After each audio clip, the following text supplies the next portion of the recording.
కీరా దోసకాయతో కర్రీ. కీరా దోసకాయలో టమాటా వేసి కర్రీ చేసుకున్నాం.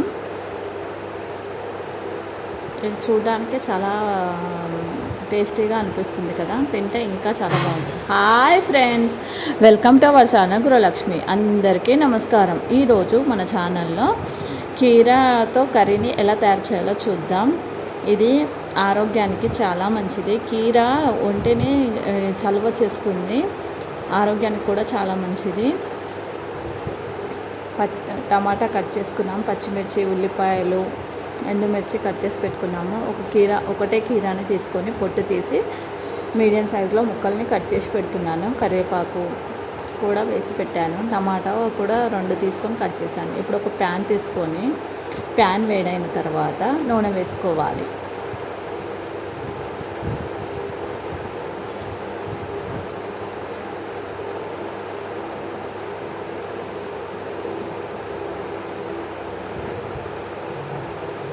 నూనె వేడైన తర్వాత పోపు గింజలు వేసుకోవాలి. జీలకర్ర, ఆవాలు, శనగపప్పు, మినప్పప్పు వేసి వేగనివ్వాలి. అవి వేగిన తర్వాత ఎండుమిర్చి వేసుకున్నాను. 2 ఎండుమిర్చి తీసుకొని చిన్న ముక్కలుగా చేసి వేసుకున్నాను. అవి వేగిన తర్వాత కరివేపాకు, తర్వాత ఉల్లిపాయ ముక్కలు ఇలా పొడిగా కట్ చేసుకొని వేసుకోవాలి. ఉల్లిపాయ ముక్కలు బాగా అనిపిస్తాయి. అవి ఉల్లిపాయ ముక్కలు వేగిన తర్వాత కీరా ముక్కలు కూడా వేసుకొని కలుపుకోవాలి. కొంచెం వేగనియాలి. వేగిన తర్వాత తగినన్ని వాటర్ పోసుకొని ఉడకనివ్వాలి. వాటర్ పోసుకొని మంట పెద్దగా పెట్టేసి మూత పెట్టుకోవాలి. అప్పుడు 10 నిమిషాలు అయితే ఉడుకుతాయి. 5 to 10 minutes వరకు ఉంచుకోవాలి. తర్వాత మూత తీసి కొంచెం ఉడికిన తర్వాత 75% ఉడికిన తర్వాత టమాటా ముక్కలు కట్ చేసి పెట్టుకున్నాం కదా, అవి వేసుకోవాలి.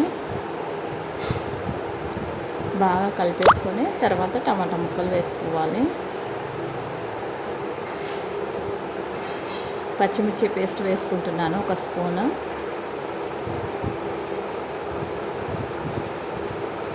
చిటికెడు పసుపు,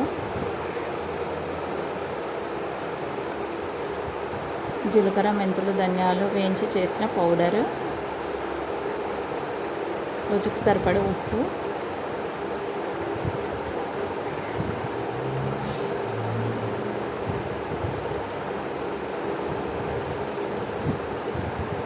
అన్నీ వేసుకొని బాగా కలిపి,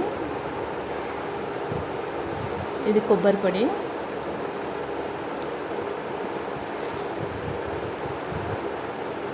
ఇది రెడీమేడ్ కొబ్బరి పొడి వేసి బాగా కలిపేసి మొత్తం నీళ్ళు ఇంకిన తర్వాత పొయ్యి ఆఫ్ చేసుకొని సర్వింగ్ బౌల్లోకి తీసుకోవాలి. ఇది చపాతీలోకైనా రైస్లోకైనా చాలా బాగుంటుంది. Thank you friends. ఈ వీడియో మీకు నచ్చినట్లయితే ప్లీజ్ లైక్, షేర్,